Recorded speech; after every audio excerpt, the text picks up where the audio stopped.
What's going on, ladies and gentlemen? Welcome back. Today's episode is going to be brought to you by Mystery Ranch, built for the mission. And if you're not rocking a Mystery Ranch Fireline pack on your back this summer, well, yeah, it probably sucks. You're just living the suck. Well, you can change that, though.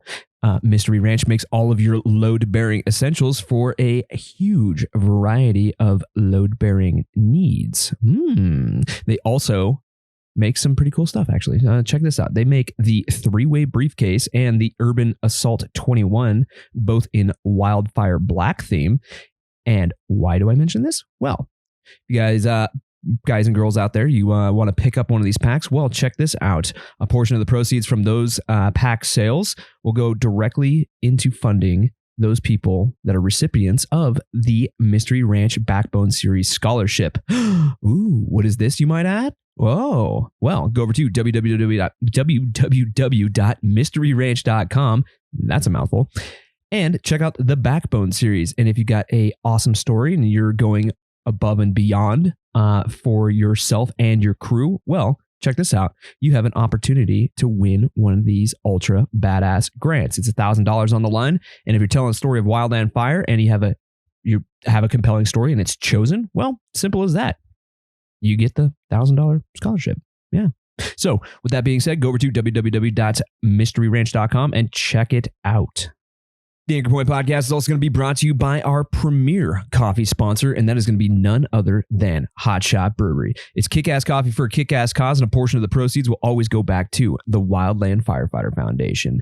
But in addition to kick-ass coffee for kick-ass causes, well, they make a ton of other stuff. What, you might ask? Well, they make all of the tools of the trade to get your morning started off right, like AeroPresses, pour-over system, grinders, all that stuff. And in addition to that, they have a ton of Wildland Firefighter themed apparel. So if you want to go rep your unskilled laborer shirt and kind of send a subtle message, well, go over to www.hotshotbrewing.com and check it out. And while you're at it, go over there and check out some of my my merch. Yeah.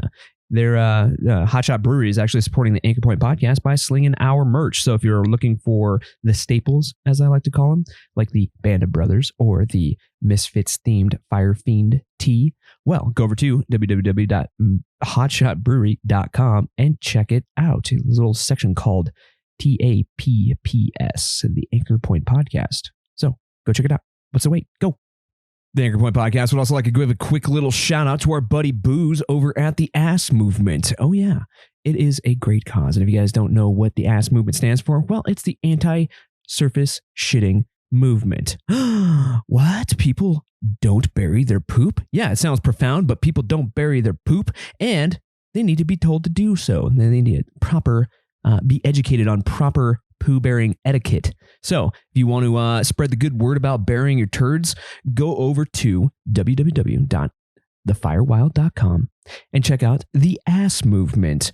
And check this out. You can get all your poo-bearing propaganda over there at 10% off.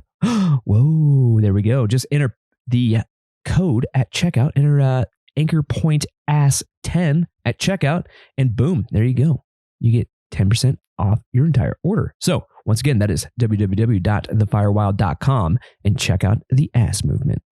The Anchor Point Podcast is also going to be brought to you by the Smoky Generation, also known as the American Wildfire Experience. And if you guys don't know what that is, well, go over to www.wildfireexperience.org and check out all the badass women and men in fire telling their story.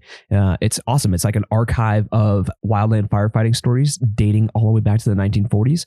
There is quite a collection of them. I believe there's close to 200 now, and it's from folks all over the world. It is a global event now. There's people from South Africa, Canada, Australia.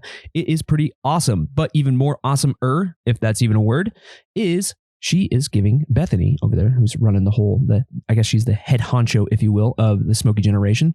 She is giving back to the community. And if you guys don't know about the Smoky Generation grants, well, go over and educate yourself. Go over to www.wildfireexperience and check it out. You guys and girls out there in the field have an opportunity to win a $500 grant for those folks telling the story of wildland fire. It doesn't matter if you're a blogger, a writer, a cinematographer, a photographer, as long as you're telling the story of Wildland fire, well, now's your chance. Go over there. Go on. Go.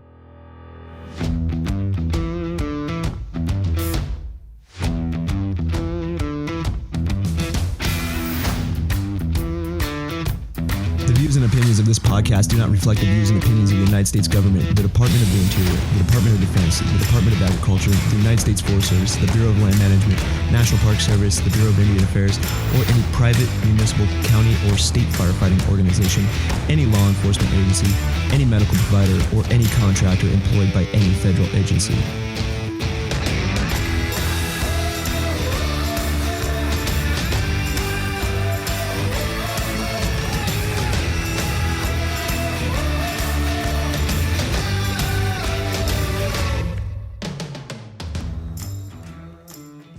What's going on, ladies and gentlemen? Hope everybody's doing well. It is officially Dirty August, and it's feeling like it's obviously way past August. I don't know if we're aging in dog years here, but yeah, stay safe out there. Hope everybody is doing well. So today on the show, we are going to talk all about the weather. Our lives literally depend on being informed with fire weather. So we're going to have a meteorologist on the show today, and it's going to be awesome. We're going to talk about extreme fire behavior. We're going to talk about what an IMET does. Yeah, this is the first time we've had an actual incident meteorologist on the show, and I'm freaking stoked. But he is a meteorologist for the National Weather Service out of the Houston, Galveston area. And yeah, he's done a bunch of stuff. He's been an IMET for a few years now, and he's even gone as far as doing spaceflight meteorology at NASA Johnson Space Center. That is pretty impressive, man. That's a hell of a resume. But without further ado, I'd like to introduce my good friend, Sean Luchs. Welcome to the Anchor Point.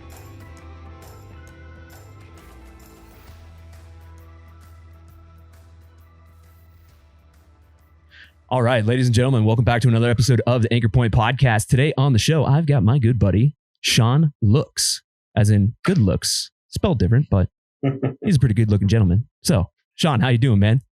I'm doing pretty well. Thank you for having me on. Yeah. So, yeah, I'm stoked to have you. And this is an episode first, actually. So we're going to have an IMET as yourself on the show. And I'm pretty stoked about that.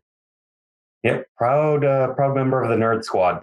Hey, man. Hey, we're a bunch of fire dorks at heart. Okay. So we nerd out on fire behavior, fire weather. We're nerds. That's how it is. Yeah, man. Good community. Right on, man. So yeah, tell us about yourself. Yeah. All right. Yeah, my name's Sean Luchs. I'm a lead forecaster with the National Weather Service in the Houston Galveston office, and I am also one of the agency's incident meteorologists. So that's a group of us that are specially trained, mainly focused on wildland fire and fire weather. And basically volunteer to up and whenever we get the call, drive or fly or whatever we need to do to get to where we're needed to provide weather support for whatever bad thing that has happened. Most of the time that's fires. That's our bread and butter. It's what we've been doing for just about 100 years now. But we'll dabble in some other type of incidents as well here and there. Keep our skills sharp. Yeah, man, that was one thing that, previous to we started recording, that was one thing that kind of struck me as like, oh, duh, that makes sense. Like, you guys do it all. You guys and girls, you guys do it all. Like, you guys respond to hurricanes, tornado outbreaks, any natural disaster or any disaster in general. I mean, there kind of has to be an IMET there. Like you're saying with the building collapse in Florida, you're, well, not you personally, but there was an IMET assigned to that incident. Yeah. So, like I said, the vast majority of our assignments are for fires. It's the kind of the tradition and what we're steeped in. But that kind of skill is useful for any kind of incident, really. Whenever ICS is bandied about, there's usually a need for a meteorologist. Weather touches just about everything. So yeah, some other incidents, you had mentioned that, or Deepwater Horizon had IMETs tied to it. The Columbia disaster, So we go from ocean to ocean and from sea level to outer space, really. Oh, quite literally. We'll be ready to cover it all. That's pretty cool, man. And like, I mean, yeah, like I said, I didn't really know that it was like an all risk kind of thing. But yeah, it makes a lot of sense. Yep. We're, trained meteorologists, and our specialty is fire. That's where we really focus a lot of our specialized type of training. But the weather's the weather. So if we can adapt what we've honed for fire for something else to be helpful for responders and the public, we're going to show up if we're asked. Nice, man. So what kind of training is involved with that? And now I know that you are a meteorologist, but what is like the training component behind becoming an incident meteorologist? First you have to meet everything. All of the kind of national level incident meteorologists are in the National Weather Service. So you have to, meet the requirements for being a National Weather Service meteorologist. So a degree in meteorology or something similar with specific prerequisites met, things like that. But then kind of beyond that, once you get kind of into the Weather Service, you've settled in, you've kind of made your own space, have to get a little experience before they start looking to bring into something like an incident meteorologist. They don't want to throw in someone totally green just out of school or something like that. But once you get some experience, and if you're asked to be a part of the program, then you really kind of focus in on the specifics of fire weather itself. So you go through, all of the fire behavior type courses, of course, 190, 290, 390, make sure that we're familiar with that. So we have our knowledge, not just of weather, but how it attaches specifically to fire and fire behavior as well. We need to, obviously have a good awareness of how what we're forecasting integrates in with the actual work on the ground being done. We have kind of our own specialized training on top of that. We do a fair amount of it kind of online because that's just the world these days. Thanks, when COVID. You're not just the past year, but when we're kind of spread across the country like we are, it's hard to get everyone together. Sometimes it's easier to just get something recorded and put online, and you do your quiz online. But we know that that's not going to be the way you can get everything. When you are on a fire, you're there, you're where it's happening, you're on it. You have to kind of train that way. You're going to play too. So every so often we groups of us go off to Boise in the spring before things get too active fire wise.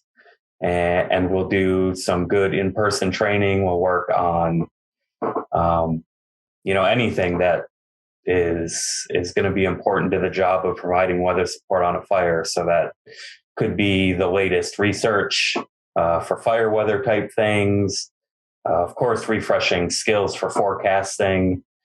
We do so much work on providing the forecast in a useful manner. I mean, I could nail the weather forecast perfectly, which I would love to happen, and it never happens. There's always something you can do better when you forecast the weather. I'd love to work, but even if you did, even if it were totally perfect down to like the thousandth of a degree or the 10th of a mile per hour on the wind, if you can't provide that forecast to the team that's running it, provide it to the firefighters who are out on the line who need that weather information, if they're not receiving that forecast properly, so they can understand what to expect out there, well, then it's kind of a pointless forecast, even if it was totally right. So we do a lot of work on just interfacing with teams.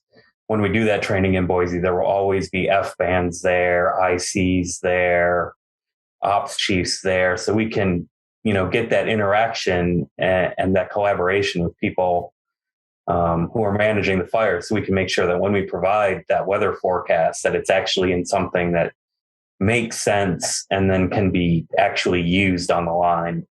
Something that's digestible for the boots on the ground, basically. Yeah. So the kind of two big components of the forecast is one, getting the forecast itself right, but then two, putting it in a way that makes sense and is, useful. Even if what the forecast is going to be, I get up there on the stage at 7 a.m. and say wind shift at some point today. Well, that's not necessarily very helpful either, because you'll just be sitting there looking around, like any slight change in the wind. Is that it? Is that the wind shift? So I have to kind of be like, as specific as I can with it, such and such time. And sometimes I have to give backups because I know my forecast isn't always going to be perfect. There might be some uncertainty. I'm like, well, what if this front gets held up? So I can be like, hey, if at 2 p.m. you're not starting to feel that wind shift yet, look up, if the clouds are doing such and such, the front's probably a little slow, expected a couple hours later or something like that. So sometimes, conveying a forecast is being able to give you the what if I'm wrong too? What do you do then? And kind of a best alternate plan, letting you not only know what I do know, but maybe sometimes what I don't. I got you. And I understand. I mean, it's the weather, right? So there's a lot of physics going on all these different layers of atmosphere, and it is subject to change at any moment, right? Yeah. There's a lot going on there. So to be, I guess to be absolutely accurate with your weather forecast is next to impossible. So how does that really work? I mean, you honestly, you get as close as damn possible, but in reality, you're not going to nail it every time. Right. So it's not like 100%. You're going to be pretty damn close though. Yeah. I like to say that of all the people whose job it is to predict the future, we're the best at it. So at least we have that going for us. But yeah, you're right. There's no way we can be totally perfect. We have to distill down the entire motion of the atmosphere. And in addition to that, especially for the, I'm sure since a lot of the big campaign fires are out west, most of your listeners are out west, they're familiar. Sometimes you get in that terrain and it's just like, take some tinfoil, ball it up, crinkle it, and throw it down on the ground. And that's what your terrain looks like that you're trying to deal with. And even those little microscopic scale things like that can be so important, especially for winds. That kind of, I'm just trying to give you the best start that I can. Like, here's, this is the best I know, the best I can forecast, and at the smallest scale I can get it. And so that's why it's really important when you're in those classes and they get to the weather points to try and remember that when you're out there in your own little specific, unique spot, it's good to be able to take, all right, well, here's the forecast that's in my IAP. Now, how can I actually scale that down to this exact spot of ground that I'm standing on? Because I'll do my best. And when I can, I'll even try and get it down to specific canyons or divisions or things like that. But sometimes you're just in that little spot where something weird happens and you might be the first man who's stepped foot in there in like 200 years and no one knows what happens there. And so you're kind of sort of blazing new ground. So when it comes down to that weather forecast, I'm giving you the best, most specific information I can. But in the end, you're the ones that are still out there. I try and get out on the line and experience things and make adjustments as best I can. But man, for some things, I rely on y'all. These are fires that are happening where there are no weather sensors. And so the only way I know how close I got or what I might need to change is if I hear back about what happened there. Whoever's slinging weather out there in the field. Yeah. When you're slinging weather, you might be the only weather ob for until the next division over for the next guy slinging weather. Last year when I was on the North Complex, we had gotten to a point where there was kind of, on that fire, there was a critical weather pattern we were looking for that made northeast winds. And one of those was coming up, and the fire was getting into like one of the most kind of vulnerable spots for these strong winds coming down. It was just a perfectly aligned river canyon, and it would come screaming down. And all I got is one wind sensor way up at the top of the valley and another one way down at the bottom where it pops out. And for everything in between, there's nothing at all. And it was a lifesaver that one of the div soups on night shift would come into the pre-ups briefing every morning. And I don't know if he knew or not. I never even had to ask him, but he told me exactly what I needed to know if my forecast was going to be on track or if I needed to make any last minute adjustments. And so, I mean, it's y'all out there, you know, taking those weather observations, being alert to what's going on there. And if I can get that word back, that's gold to me.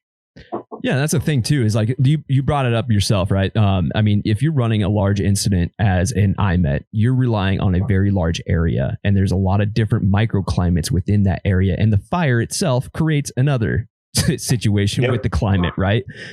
So let's go over the importance of getting those weather obs out there in the field from your firefighter ones or whoever's taking those weather observations, right?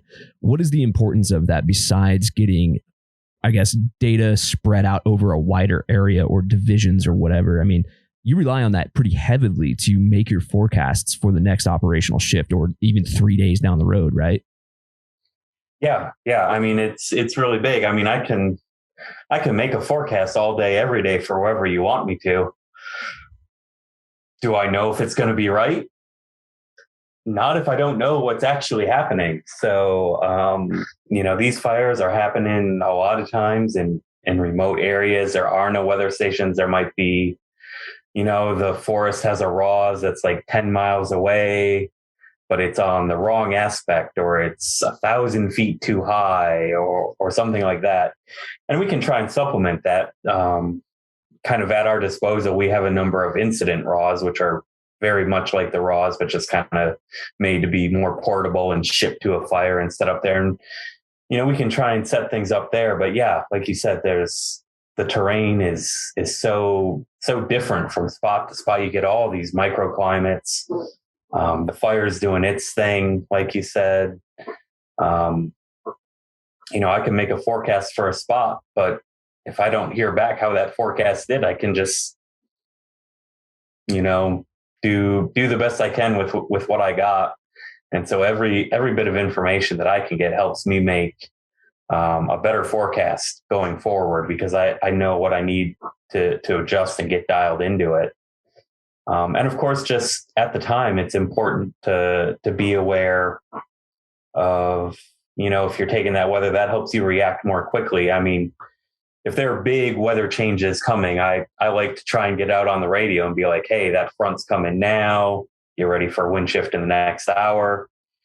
But I guess hopefully I'm kind of hoping if you're swinging that weather, you've already noticed, you know, I've said, you'll get your southerly winds that'll become southwest, and that's your sign that the front's coming. And so hopefully you kind of already have that idea that it's coming on.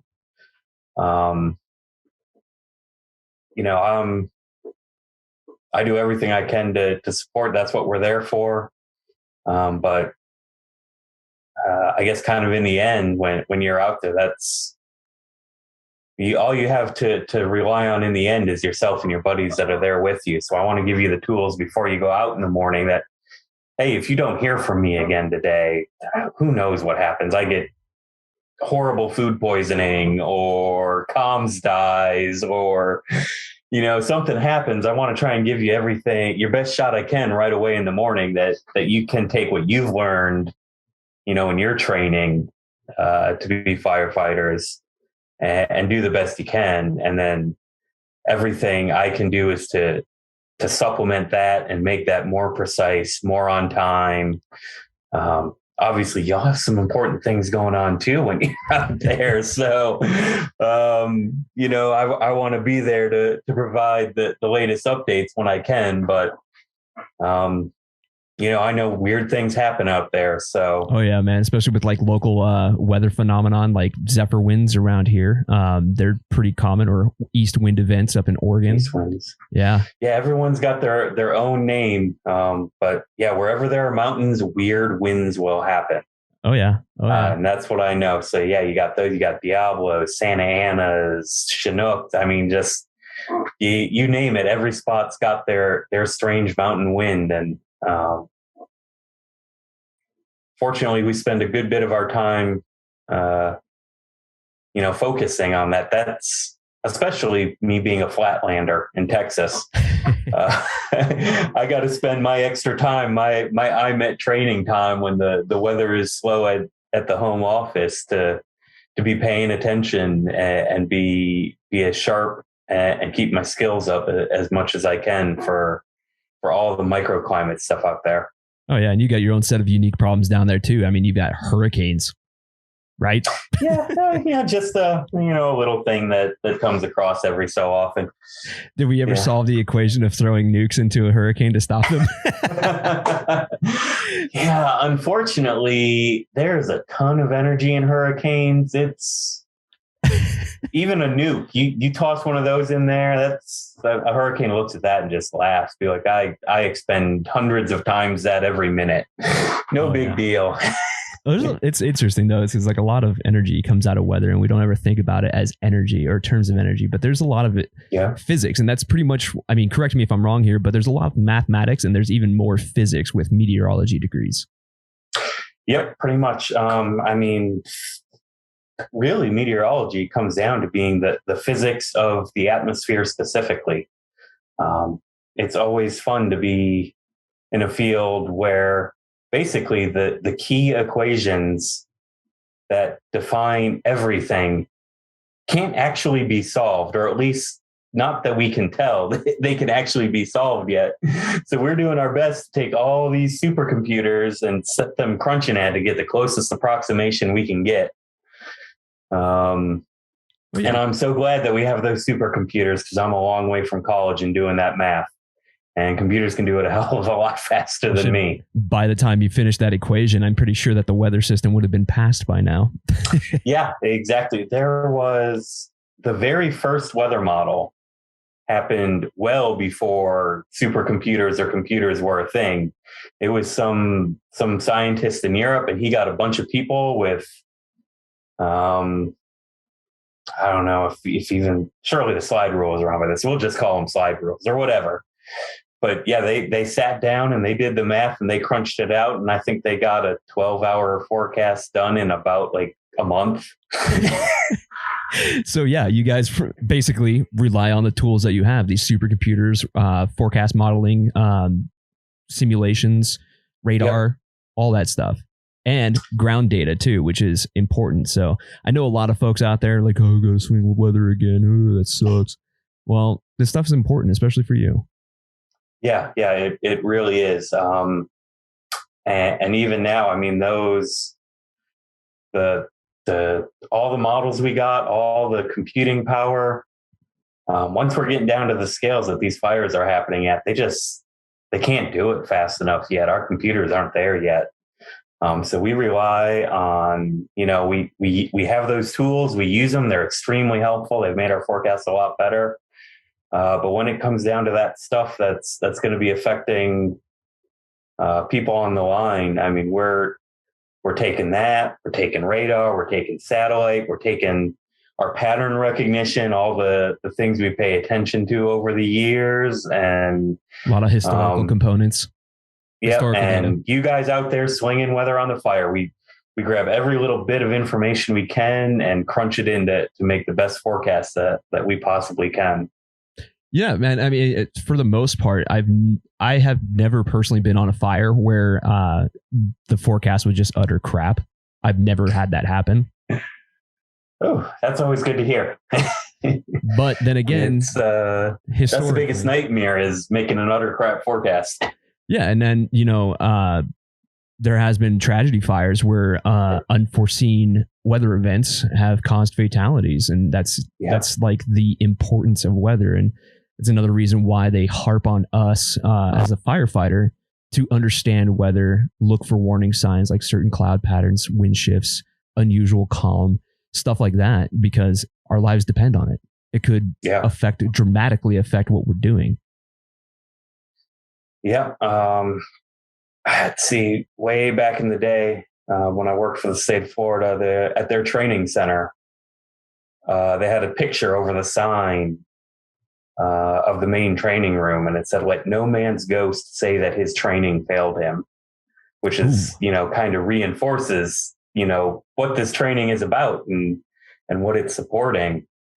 And I took that to heart, because, I mean, that really goes to the everyday too. I mean, I could make my motto, "Let no man's ghost say that your forecast failed him." Because, we know it's not just an abstract thing where, you stand up in front of a green screen or whatever and say, "Sunny and 85 today." You guys are going out there, and to some extent, your lives depend on the weather information we're giving you. Thankfully, it's not the only thing that's going out there. We do the best we can, but no weather forecast is perfect. That's why we try and give you the tools that, these are the things you need to recognize as the idea that something dangerous is coming up, so that hopefully we briefed you on it, and going out there to expect, this thunderstorm, this mountain wind, and, to expect that at this time of day. And hopefully we've told you right to the minute, and you're all prepped, and it happens just as we say. But if not, you look up and you see that towering cumulonimbus cloud and be like, "Oh crap, we might have to deal with lightning in about 15 minutes. And the downdrafts, which are probably even worse, the downdraft. Yeah. Yep. Those can be killer. And again, those are those times where I want to be there on the radio. I'm looking at the radar, and I'll be like, "Hey, Division Zulu, you got an outdraft wind that should be there in 20 minutes." But I also, it's really important too, when the off season comes around, we're doing that training, and I take that seriously too. We get asked to do training office from our local units, and I want to make sure that this cloud means some bad things coming up, so that you're prepared well beforehand, right down to the minute. If I can be there every step of the way guiding you, that's our hope from a weather standpoint, that we get you in the training room, drill the weather stuff into you there, and we're there to be that reminder, right up to being that voice on the radio. No, it's definitely important. And since we're on the topic here, I mean, every firefighter pretty much is a amateur meteorologist, if you will. So let's go over some a little refresher of things to look for as far as weather phenomenon or certain clouds or just anything in general to look out for that's going to be indicative of some really bad fire behavior or the potential for some shitty fire behavior. Let's see. I think probably, one thing that's really probably the most important from a day-to-day standpoint, I think, is knowing how the terrain and the sun are going to affect your winds. Because, I mean, I get up there, I give you that weather forecast in the morning, but that's as specific as I can get it. That's still kind of a general wind forecast. What you're expecting, maybe the wind that your ridge top for sure to be doing. But once you start sinking below that ridge top, that terrain really starts to extend an influence. So it's always good to remember. Kind of would joke, if I'm teaching a 290 course about the winds, where we go into a lot of these local adjustments and stuff, the first thing you want to remember is, what helps you fill in the bubbles to pass the test. But number two, you really want to know how these winds are going to be affected by the terrain and the temperature through the day, because the winds can shift so quickly and on such a small scale that, there's no way I can give you a perfect forecast for every foot of the line that's out there. The big thing is wind is in the end driven by, and most weather really is driven by, differences in temperature. So kind of like an equilibrium kind of context behind it. Yep. Weather is just an energy equilibrium machine. And so you can, when you're going up and down that terrain that the weather is different, whether you're higher or lower. So, just kind of the big thing to remember is, okay, I got these general winds, but I also know that as these slopes heat up during the day, that there will be some component that both goes up the slope and then up the valley I'm in as well. So it's kind of good to keep yourself oriented of which way's up valley and down valley. Because once you get in there, there's a good chance that that's going to be what's driving a lot of your winds, or it's at least going to modify it pretty significantly. So if you know that you're in a valley that's, let's say I tell you the winds are going to be out of the southwest today, 10 to 15 miles an hour. Well, that's a good place to start. But maybe that you're working in a valley that's oriented, northwest or southwest to northeast. So it's perfectly lined up with that wind. And so kind of that up valley wind in the afternoon is going to boost the wind that's already there. So, okay, well, the winds will be like 10 to 15, but if I'm working in this valley, it might be more like 20 to 25. Which is a significant change. I mean, your fire weather or your fire behavior is going to increase significantly. It doesn't seem like a lot of miles per hour, but that is a lot. Yeah. I was going to say, it might take you from something that, okay, well, it's going to blow, but it's manageable, to, now we need to accommodate that the wind is going to be extra strong. Or maybe you get the reverse situation. You're working in a northwest to southeast oriented valley and the winds are cutting across it. So on the good side, that should theoretically kind of knock down the winds instead of getting kind of those southwest winds 15 miles per hour. Maybe it's more, well, they're going to turn more because of the valley. So maybe they're going to be more of a south wind, and there'll be more like 5 to 10. They'll be a little lighter. But at the same time, you kind of have to watch out, because you're like, well, if I'm at the ridge top and the fire gets to the ridge, all of a sudden it's going to be feeling that southwest wind. And it might, if you got a narrow valley or a canyon, it might spot it over to the other side. Like a box canyon. So you kind of got to always be thinking, all right, how are the winds changing based on, how my terrain is oriented and where I am up or down. And man, I know the training classes can be a real sandwich, just sitting in a chair all day, but, they can be really helpful. Fortunately, getting out there and doing it, you fight enough fire, you probably know the weather. You could get up and teach some of those classes. Some of the old timers, they're sitting in that class because they gotta check the box, but they've been on the line 15 years and, they know exactly what's going to happen. Oh, yeah. So hopefully I'm just kind of putting some book support to, this thing that you've been seeing all this time, you've been fighting fire. Yeah, this is why it happens. And you're not crazy. This is a thing. and you're wise for catching on to that.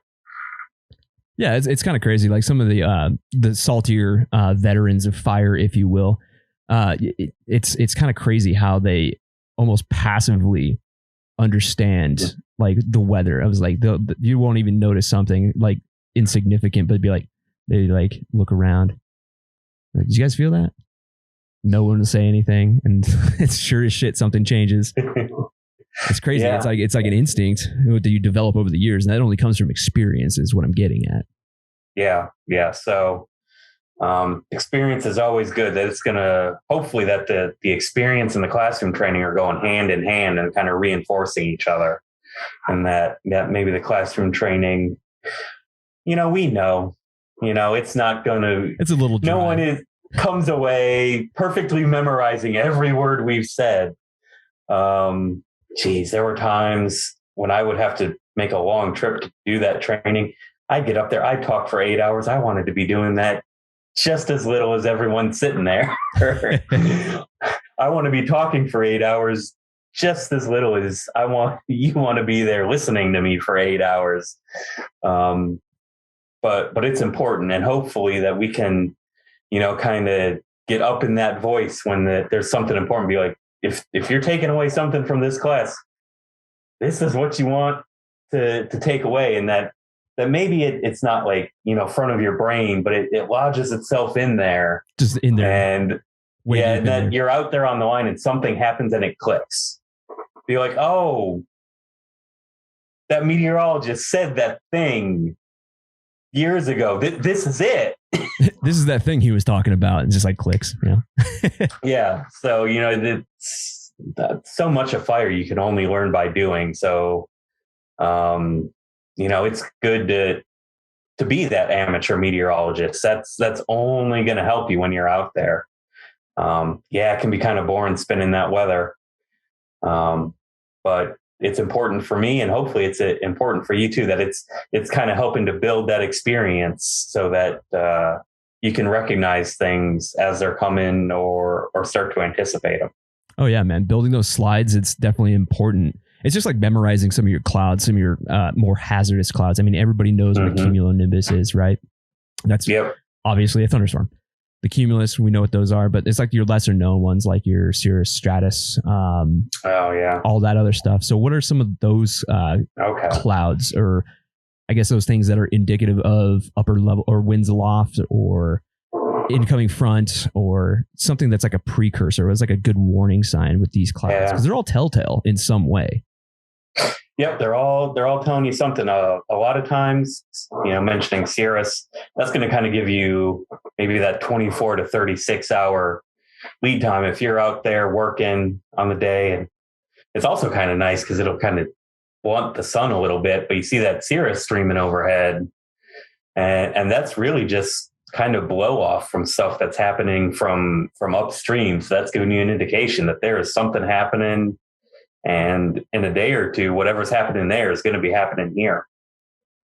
So if the cirrus is coming in, maybe that means your IMET in the next day or two is going to be saying something, hopefully, about rain. Hopefully. And that's the good news. But it's that with rain, usually in fire season, means other threatening things. So the rain's coming with a cold front. West is pretty arid. If it's not a front that's driving, the rain doesn't just come out of nowhere. Usually it's getting driven by something, like a front is on the way. So now we got to think about wind shifts and how lines will hold with different winds and things like that. Thunderstorms too, if it's a good strong front and all the ingredients set up right, now you're wondering, okay, are lightning is that going to start new fires in the area that we have to watch out for? If a storm is happening and it's like 10 miles to my north, all of a sudden is that outflow wind going to shift the wind on me 180 degrees? So kind of that first sign is, that cirrus streaming overhead. It's like, hey, change in the weather's probably coming soon. I need to start paying attention to that weather forecast and see what's coming up. Maybe a little closer, it's the morning. You just finished the morning briefing. You're all about to hop out on the truck to head out. You look around and you see what's called altocumulus castellanus. And that castellanus translates roughly to castle. So it looks like the turrets from the castles. Okay. Or another kind of more colloquial one is turkey necks. You kind of see the turkey neck clouds up there. If that's already happening at 8 or 9 in the morning, that's already that sign that those clouds that air is moving vertically. Those clouds are building upward. That's probably a pretty good indicator that you've got an environment in place where you're going to start to see those thunderstorms later on in the day. So already be thinking, all right, things are already starting to grow vertically early in the morning. That means by the time the afternoon comes, when the atmosphere is kind of juiced to its fullest, where it's just to really get things going, that, okay, well, they're just little turkey necks now, but in 4, 5, 6 hours, I need to be looking and seeing what they're doing, because the turkey necks now might be the cumulonimbus later and be that outflow wind. So it's a good indicator that it's that heads up that something's coming on down the line. And weather should be a little more at the forefront today than maybe a day where it's nothing but blue sky and we know it's just going to be hot and no wind and dry. Another similar type of thing is you get those like flying saucer type clouds, like a lens cloud, lenticulars. Yeah, the lenticulars. Yep. They'll show up a lot, especially if you're near mountains, as the air comes rushing up over that mountain, especially here in the Sierras. Oh yeah. Yep. So they pop up enough. It's enough to make that little lens type cloud, and it lenses because it's coming up and then it's coming back down. And when it comes down, a lot of times it picks up that speed. It gives you that mountain wind. So you see a lenticular, and that's a sign that I need to think about, some downsloping winds and probably some turbulence. And okay, if something is coming down the slope, how is the terrain going to affect it as it come here? How is it going to affect my fire as I deal with it? And again, ideally, I want to be there, popping on the radio saying, "Hey, just got a 50-mile-per-hour gust at this RAWS station, and that's going to be coming down the slope at you." But hopefully, you've been able to use that cloud indicator already as that sign that you're already kind of ears tuned to weather changes, weather becoming important for your fire behavior that day. Oh yeah, and that's the thing too, is like a lot of these, I guess it's like triaging a patient, I guess you could say, from like a medical context, right? There's signs and symptoms, right? Yep. Your signs are always going to present before, something down the road. These are always going to be things that if you see a lenticular, yeah, it might be a little bit windy, but the winds may be coming later. Like the strong winds might be coming a little bit later. So if you could triage what's going on beforehand and kind of get an idea of what's to come, that's the important part. And I think that's the important takeaway. Yeah, it's always better to know the weather that's coming before it happens. It's much better to be proactive than reactive. Oh yeah, and like I said, there's always a delay, because like the lenticulars, or you'll see the cumulonimbus, the thunderstorm, out in the distance. Well, it's going to take time for that energy to reach you, and it's going to reach you probably a little bit sooner than like say the actual rain or portion of it or something like that. But no, that's what I'm saying is you're giving yourself a forecast of future events, right? Yep. And kind of getting into that amateur meteorologist bit. But that was an important thing you said there with that outflow wind, is a lot of times, especially just given the way thunderstorms form in the West, that wind is going to get there before it rains a drop. It might not even rain. Oh yeah, Virgo. It'll just be, some thunderstorm drifting on by, and it'll kick a 50-mile-an-hour wind at you. You'll never see a drop of rain from it, but it suddenly becomes an extremely important thing for you and your fire. And so hopefully you've got a good lookout set, and maybe the only indication you're going to get is that it kicks up a bunch of dust as it's coming in. Or a little shelf cloud, maybe. Yeah. Shelf cloud would be another thing. Yeah. That's another good sign that you're getting downdraft winds coming out of that thunderstorm. And it's to be kind of just attuned to those small signs. The weather's always going to give hints. And it's just, are you paying attention to those hints out there? It's hard.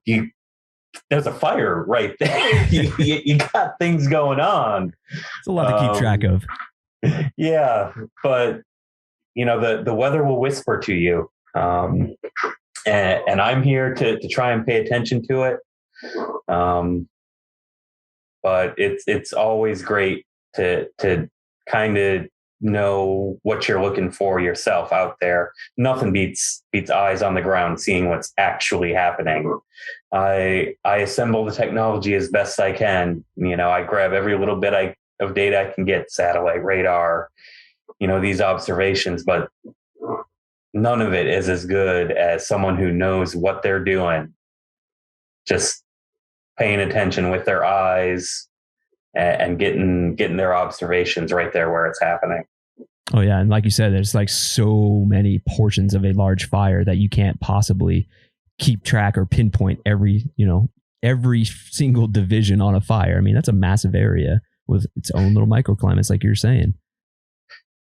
Yep. And really, if the fires get big enough, and I've been on a couple of them now, it seems to be happening more often, that they're just so big that we actually have to have multiple IMETs to split it up. So like when I was saying I was on the North Complex, I was one of 2 IMETs on it. We had to split the complex in half, which was a little handy because that particular one had a federal side and a CAL FIRE side. So it made it easy. But I think it was August Complex last year too, that they had 4 or 5 IMETs on it. That thing was so big. Fire. It was 1 million+ acres. Yeah. That's a lot. There's so much. And of course, because weather is such an important driver for fire behavior, everyone wants a piece of the IMET. Oh yeah. We were talking before, I don't get to go out on the line as much as I'd like. And it's really true. I mean, perfect world. I'm like tagging along with a div soup or the F-band or, someone,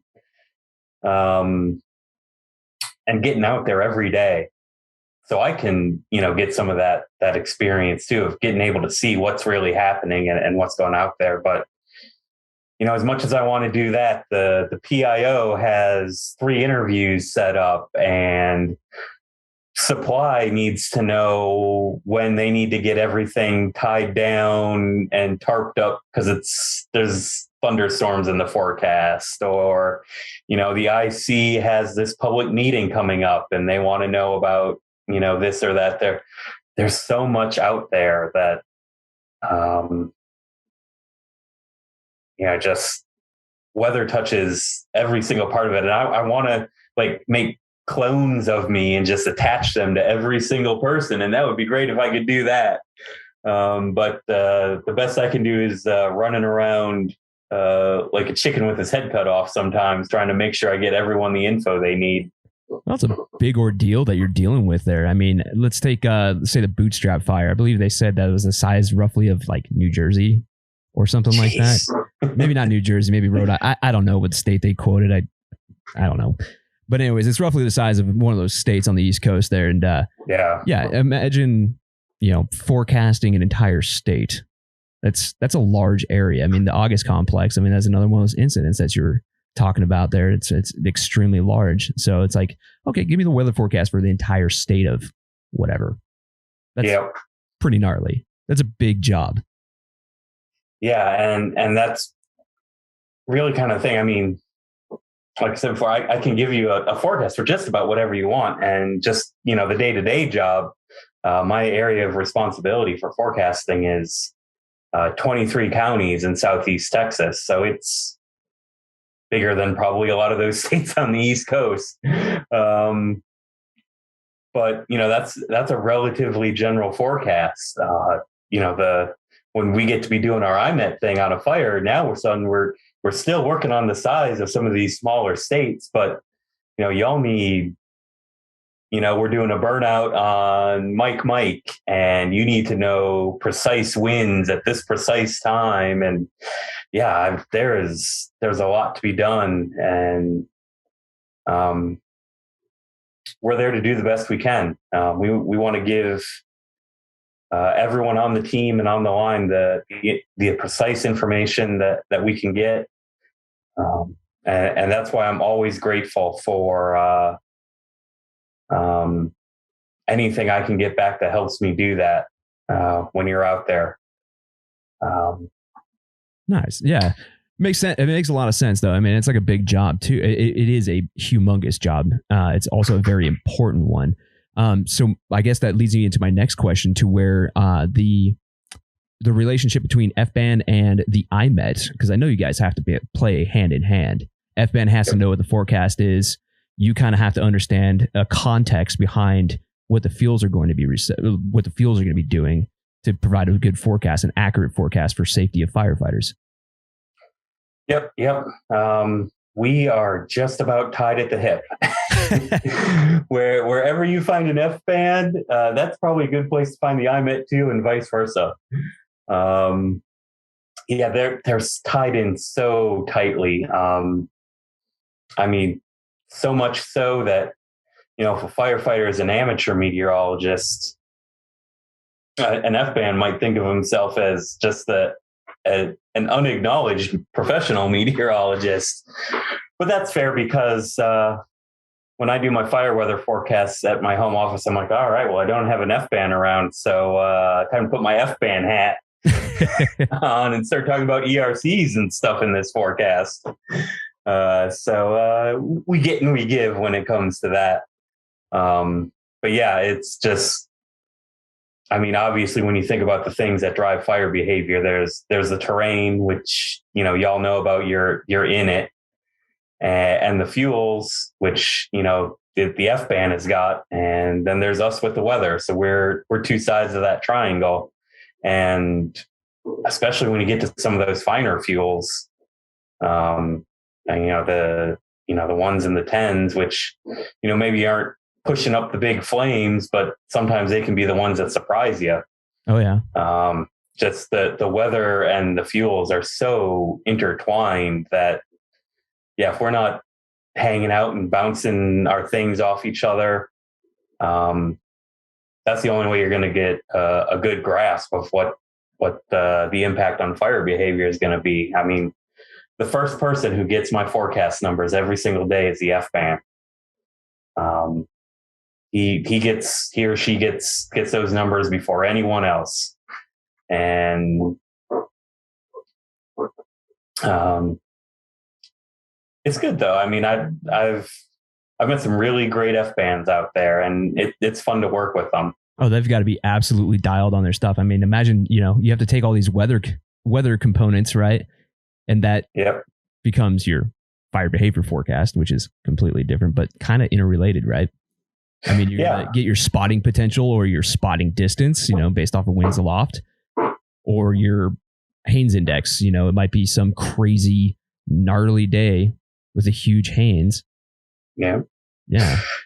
Yeah. So, I mean, and that's another thing where just that it's always reinforced that my forecast is going to be, driving decisions you make, from the firefighter on the line to how they are going to strategize and make tactical changes based on how the weather is going to affect the fire behavior for that day. I mean, if I goof a wind forecast and all of a sudden your spotting distance is just way off, suddenly, plans and ops and all the div soups and all you had it in your head, we're expecting to look around here for spots, and all of a sudden you get the call in that like half a mile over here, there's a spot fire. That's not a good feeling. No, that's causing if a bad forecast contributed to that. So, that's the reminder every morning is I got to help them get the right information they need to make the right forecast. If it's a win of a day if it comes back in and nobody says they were surprised by anything that happened out there. That's a good day in your book. Yep. That means you did. I mean, I can't control the weather. The weather's going to do what the weather is going to do. The wind's going to blow 70, the wind's going to blow 5. All I can do is give you the heads up of what's coming. So, as much as I would like to be able to control the weather, and if I could, I would be doing this interview from a beach in the Caribbean, sipping a drink. And it's my private island because I'm a billionaire. We just got to get in tune with these folks from Dubai doing the there we cloud go. seeding over there because of the heat. But I can't do that. So the best I can do in the place of that is make sure that when you go out for the day that you know what to expect. And so if y'all come back in for dinner and be like, well, today sucked ass, but we knew it was going to suck. So hey, at least you're there. We did the best we could with it. Yeah. Yeah. That's what I'm there to do. Nice, man. So let's get into the topic of like some of the more extreme fire weather phenomenon. So all right. Yeah. This is always a topic that it like blows my mind because I've seen some of it firsthand. So, I mean, you have your fire worlds and it's just like, oh, cool. Fire world. Okay. Clear line. Let's go. Come on. And it's going to spot everywhere. It's going to cause a bad day, right? It's going to suck. Yep.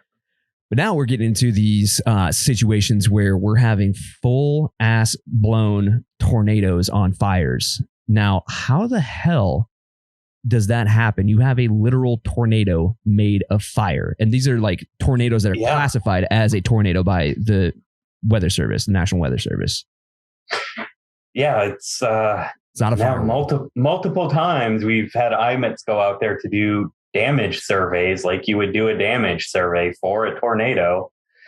And it's nuts. But, at the same time, it's not that crazy from a meteorologist standpoint. You think about it, why do you get a thunderstorm? You get, differential heating. It gets a whole lot hotter here than at other points, and it starts that updraft and it gets going. If all the other ingredients are there, you get a severe thunderstorm that starts spinning and you get a tornado. Well, what's a fire going to do? It's going to make that spot a whole lot harder than the space around it. And so you get into the fire making its own weather. And so if all the other ingredients for what can make a tornado are there, right on top of the fire, you start to see the fire behave exactly like a supercell thunderstorm. Just not, instead of the atmosphere itself with the moisture and instability fueling it, now you have the fire that's getting it over the edge into doing that. So, on the one hand, it's not that crazy, conceptually. It's like, okay, well, the energy source is a little different, but the behavior is the same. At the same time, it's just, this is a tornado. This is a tornado made of fire. This is insane. I mean, it's so destructive. Yeah, it's insane, man. And, CNN and whoever, all the media organizations out there, they're always saying it's a fire NATO. No, it's called a fire world. But yeah, we're talking about something different. Kind of irking when it's kind of funny because there was a time when it seemed like fire whirls were a rare occurrence. And, then you just started putting cameras on phones and all of a sudden, oh, hey, fire whirls are everywhere. Oh yeah. They're pretty common, right? I mean, it's like, correct me. I'm going to take a guess at something here, right? You have a high energy portion, right, of where the fire's coming out of. So you're effectively creating, would that be a low pressure system converging with the dry air from the non-fire side? And when those things converge, it causes rotation. Yeah. So, really dumbed down caveman sort of context. I'm not a meteorologist, obviously. I'm going to like lose meteorologist points. Have to hand him my meteorologist card. There's a famous poem that basically just describes, all swirling air is in the end just swirling air. It just happens at different scales, from the big giant hurricane or big low pressure system all the way down past the fire world to like the little dust devil you get in the parking lot on a hot day. You just keep on going down the scale. It's all just swirling air. And so, the fire whirls are kind of the same thing, but on that smaller scale. You get maybe that hot spot in that fire, and it starts to draw in a little more cooler air from outside, and it starts to spin around, and that's how you get that fire whirl. And of course, it's really fragile conditions, so it flares up and it's really dramatic. And then after a minute or so, it kind of goes away. And then maybe you get another one 100 yards down the line, such like that. So the thing that really, sets the tornado type things apart is you really start to get the fire's column itself to really behave like a thunderstorm that would create a tornado. And I'm hoping as we learn more about them, more research gets done. We know more what to look for environment wise, and things like that, that we'll be able to better give a heads up and say, hey, this is the kind of day that we're going to really expect the fire to kind of take over the weather, and be on the lookout for some crazy fire weather stuff. And maybe I'll be able to look on the radar and see that indication, be like, hey, one of these fire tornadoes is going to happen. The Weather Service office in Reno actually was able to put out a tornado warning. Yep. That was last year for one of them. And so, hopefully as we learn more, that's going to be a thing that doesn't take us by surprise, and we'll be able to better anticipate it. But it takes research. It takes being there when it happens, and really looking for. I don't want to be within 3 miles of that. If that is, I don't want to be the researcher on that. I want to be within 3 miles of the damn thing. Yeah, the more heads up we can give for something like that, the better. Because once you're there, it doesn't seem like there's a lot you can do. Yeah, I mean, during the car fire, that was another one of those, I guess, tornado-like events with a massive fire whirlwind. I don't know what it was actually classed out at, but I know it was snapping telephone poles in half, picking up cars, turning them over on their side. I mean, it's a wildly destructive phenomenon, and it's insane. Like and it seems to me like when I first started my fire career, this was not a thing, and now all of a sudden it's becoming more and more a thing. So we had one on the Bootstrap, we had one on the Beckworth, had one last year in the same area roughly of the Beckworth complex and Hallelujah Junction over here. That's the one that the National Weather Service Reno issued an actual tornado warning for. Then we had the car fire. It seems like this phenomenon is accelerating, or I don't know if it's just being recognized or if it's some sort of change. I don't know. Yeah, that's something I've thought about. It's something we talk about as things is what is it that's happening? It certainly does seem like it's happening a whole lot more often. And that's the question. I've got to think some of it is, now that we know what to look for, we're probably seeing things that we might have missed before. But man, it's hard to deny that it just seems that the rate of them is increasing. And maybe there is something that's changing that's making something like this, more common. There's some really smart folks at some of the universities out west. Now we got fire weather labs going. It's like I look forward to any information that comes out from them to try and keep my skills and my knowledge at the state of the art. They're another really important part of the equation is them out there getting the research done, finding out new things, letting me know things I can look for to forecast better. Yeah, it's pretty wild. And like I said, man, and I don't know if it's just because I was a young naive firefighter when I first started out. I don't know if it existed back then or if it was a thing. But yeah, like you're saying, man, maybe we just have more tools to recognize this phenomenon, or hell, maybe it might just be happening more and more frequently. I don't know. Yeah. I wish I knew. I wish I could tell you the precise answer, but I think you have a very good question there, and hopefully that is something we will learn as we learn more about them. Yeah, it's wild, man. So some other wild weather phenomena that comes off of plume dominated fires is these things are throwing out their own lightning storms. Yeah. That's pretty intense. It's like, well, I guess it's not a surprise, really. I mean, if you have enough static or particles to create enough static electricity in the atmosphere, it's going to happen, right? It's like a volcano. Yep. Yeah, kind of.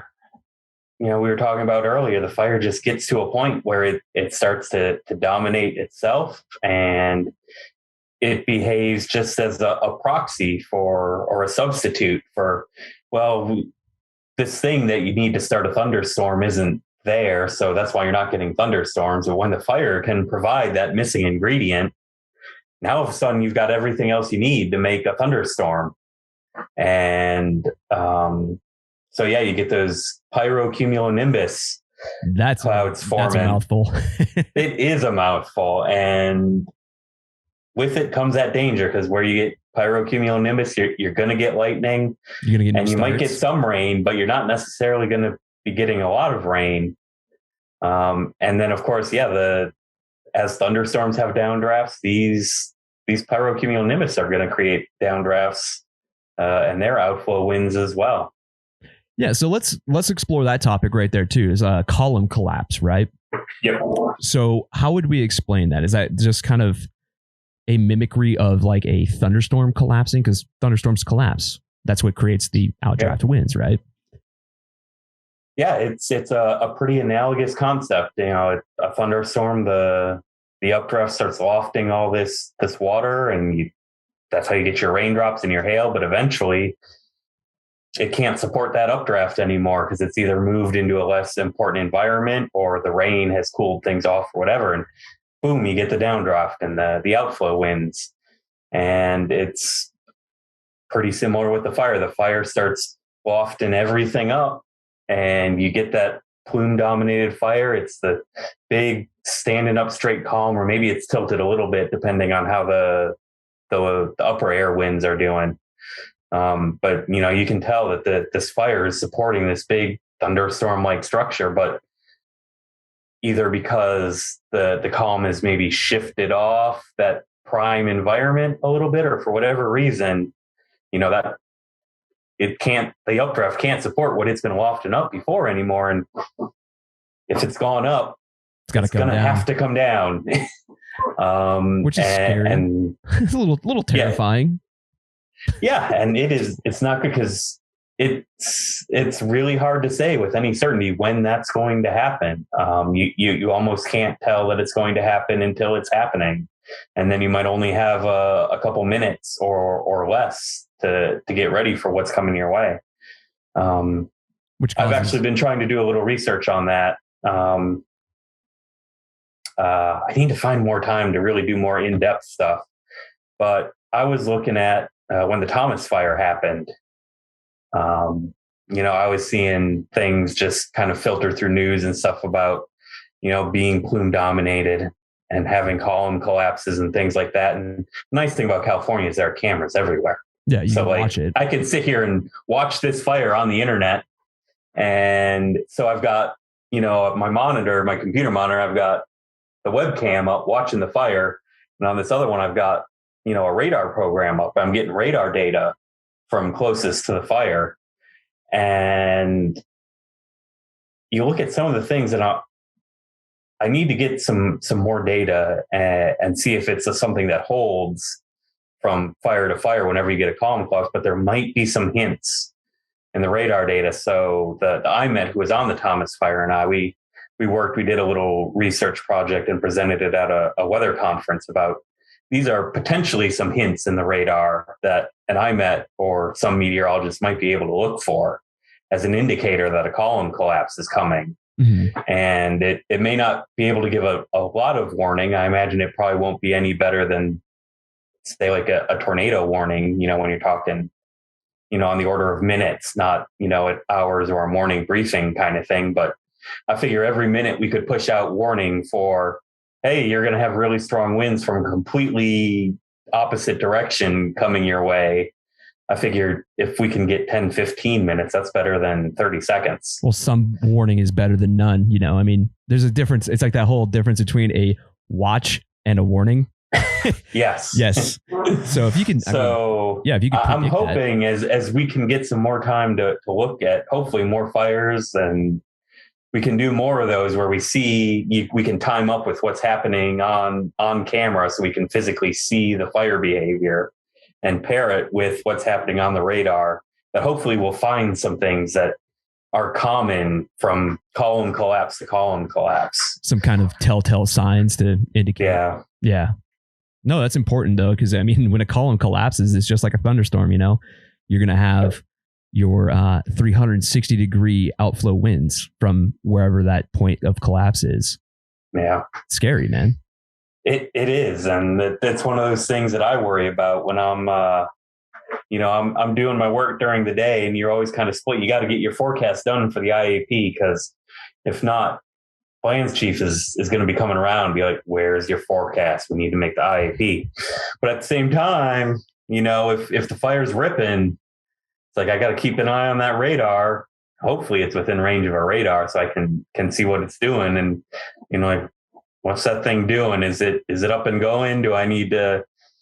Are there any thunderstorms nearby? What are the winds doing? Do I need to get on the radio? You feel kind of split. You got to get all those things done. But yeah, anything we can learn, and that's why we got to always. That's one thing you will find with every IMET to a T, is we are all super dedicated to having the latest knowledge and the state of the art, because we don't want to let any new thing slip by us. What if there was something we could have learned that would, help prevent a burnover? Yeah. We want to make sure we know it, because you don't want that burnover to happen. No. Yeah. I mean, you're in charge of people's safety, man. That's at the end of the day, and the public safety as well.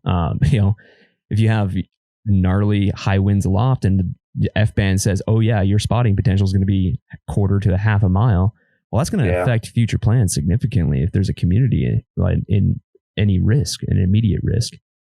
Yeah, exactly. I mean, we know there's a lot riding on our forecasts. I mean, we're certainly not the ones getting it done. We are far from high on the list of people that, when you see all the thanks firefighters signs, they're not thinking about the IMET, and that's fine.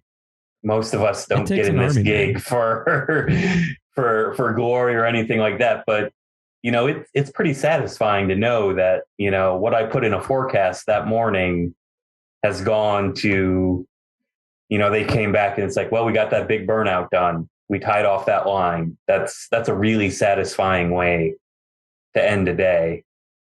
To be like, well, hopefully my forecast helped be a part of that. We know that wildfire is extremely driven by the weather. And so you need the best information you can get. And so that's why IMETs exist. That's why we're there. And that's why we get up at 4:30 in the morning on day 15 or day 14 of the assignment, where we're hopefully turning it over to the next IMET, or even better, closing the fire out. That's the ultimate goal right there, closing the fire out. Yeah, that's right. But that's what gets us up that early in the morning, because I am not a morning person. I am not getting up at 4:30 in the morning unless I know that it is worth it. and getting a good forecast out for a firefight is definitely worth it. Oh yeah, man. No, it's important work that you guys are doing. You're the first IMET that we've had on the show, and I definitely appreciate your time. It's pretty cool, man. It's eye-opening to see all the little intricacies of what an IMET actually does. Yeah, it's an interesting job. I gotta say, when I was growing up, I knew from a very young age that I wanted to be a meteorologist, but it was not until I got that first job out of school with the Florida Forest Service that fire weather was even a thought for me.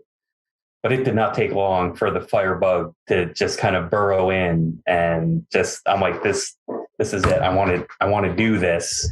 I was probably the most annoying person ever trying to become an IMET, because like from day one getting into the weather service, I'm like, I want to do this. Hey, I want to do this. Hey. Just poking your boss. Let me do it. So it is difficult. It is tiring. But I know that it's going to support much harder work that y'all are doing out there. And it feels really good to just even be a part of that team and to contribute what I can with my knowledge to that. Well, yeah, man, if it wasn't for smart men and women like yourself, we wouldn't have the ability to accomplish our goals as unskilled laborers. I'm sure you've heard the backstory behind unskilled. that. Oh man. Yeah. I became a certified firefighter. I went through the Florida Academy. Nice. Not for you? It would be fun, but I'm pretty sure if you're putting the IMET behind a dozer, that again, there are bigger problems going on. Like you were saying earlier, you guys had what, 82 or 85? Did you remember the number? Yeah, we're I don't remember the exact number off the top of my head, but it's between 80 and 85 active IMETs right now. But yeah, if your IMET is getting in there and doing things, that's probably not a good sign. It's probably not because it's not just it's not that unskilled labor. There is a lot that goes into it, and I'm really glad I went through it because it really fleshed out. It helped me do my job better. Like I would change the way I presented forecasts and did training for the new firefighters behind us based on what I had learned going through. And the classes and the training and stuff like that, but mostly just spending 7 weeks with a bunch of other guys whose job it was to actually fight fire, learn their stories, what they experienced, how their job works, and how I can fit my weather into that. That provides a good context behind what you're doing, though. It provides a bigger purpose because you understand what's going on out there, the boots on the ground. Yeah, so I really enjoyed it. I learned a whole lot doing that. There's no way you could call that unskilled. There's a whole lot of skill that goes into that work. Oh yeah. And I think it's kind of funny that this has just become like the joke of wildland firefighters everywhere is the unskilled labor. But people don't understand is when things are said like that. I mean, that's dragging you into the equation, and you have a master's degree in meteorology. I mean, come on, man, you're an IMET. Hopefully, though, it's a faux pas that helps to shine a brighter light on the really important, but also specialized work that goes on really every day of the year. It's always fire season somewhere, but especially this time of year. Oh yeah. When things really get going out west, there's so much great work that out there getting done that if someone calling it unskilled labor helps to shine a brighter light on what it actually is, I guess that's good in the end. Hey, even negative and press we can all have a laugh on it. Oh man. Well, yeah, man. Well, thanks for giving us the lowdown on the IMET game. It's important work, like I was saying, and it's pretty fascinating. I've always been fascinated by weather. I wanted to become a meteorologist myself at one point. However, I'm a dumb caveman and I don't math very well. So thank you for being on the show, man. But last but not least, I always afford the opportunity for our guests to give a shout out to a homie, a hero, or mentors. Who do you got for us?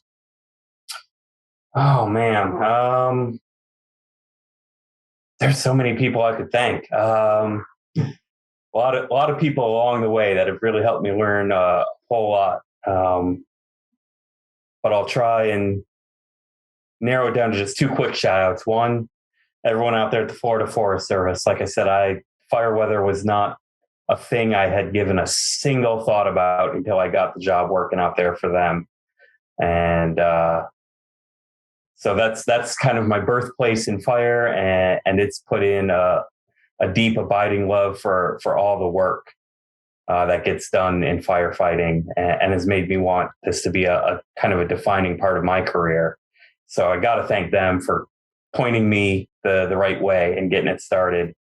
And then a second one out to Larry Van Bussum and the Weather Service folks in Boise that are doing all the coordination. We're on 2 weeks now of historic numbers of IMETs being out on assignment right now.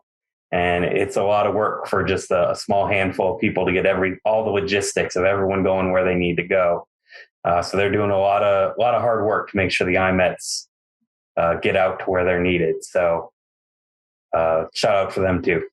Right on, man. Like you're saying, there's been no UTFs, unable to fill orders in IROC there for IMETs, thankfully, because if we had 85 type 1 and type 2 fires or whatever fires an IMET needed to be on, well, we'd have a lot of problems on our hand. So thank you. Yes, that would be bad. So once again, thank you guys for what you do, man. You're keeping us safe and keeping the public safe as well. So thank you. Yeah. Thanks for letting us come out there and be a part of your work. You're welcome anytime. Right on, Sean. Well, thank you for being on the show, man. And yeah, we'll get you back on. We talk some more fire weather nerdum if you want. Awesome. Thank you for having me. I enjoyed it. Right on, man. Take care, everybody.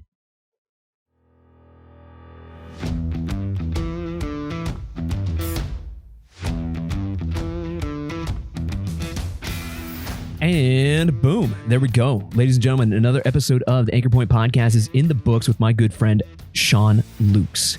Yeah, Sean, dude, that was awesome. Thank you for coming on the show. It's a great honor to have an IMET on the show, and we are obviously intertwined with the weather, with what we do on the ground. And yeah, knowledge is power. I love it. And for you folks listening, take notes of what he was saying. Without that observational data, those fire weather obs that you probably begrudgingly sling weather for, well, Sean can't do his job. The IMET can't get a pinpoint forecast of what's going on a massive area that's also being influenced by fire. So these things aren't bullshit. They're needed. So with that being said, do your fire weather obs and turn them into the proper people. Cool. So anyway, Sean, thank you so much for being on the show. I definitely appreciate it. And yeah, I'm sure we'll connect a little bit later. For the rest of you, hope everybody's doing well. We've got a lot of season left over. And yeah, just be safe. Make sure you guys and girls are doing your due diligence as far as setting up some recovery time in the off season, and also doing your due diligence to maybe, I don't know, talk to a therapist or something like that. Seek some mental help. And also open up the door to talk to each other. Talk it out. It's good for you. It's good for the community. Good as a whole. Makes you a better firefighter. That being said, special shout out to our sponsors. We've got Mystery Ranch, purveyors of the finest damn packs in the West, in the fire game, and probably all over the world. Mystery Ranch, built for the mission. Go over to www.mysteryranch.com and check out their full line of load-bearing essentials.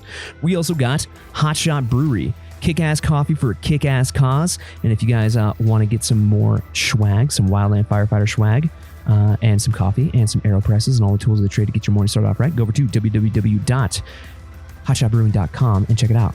And then we got the ass movement. My buddy Booze over there, he is the chief propagandist of poo-bearing propaganda. I guess that's, yeah. Anyways, go over to www.thefirewild.com and check out the ass movement. And last but not least, we've got the Smoky Generation.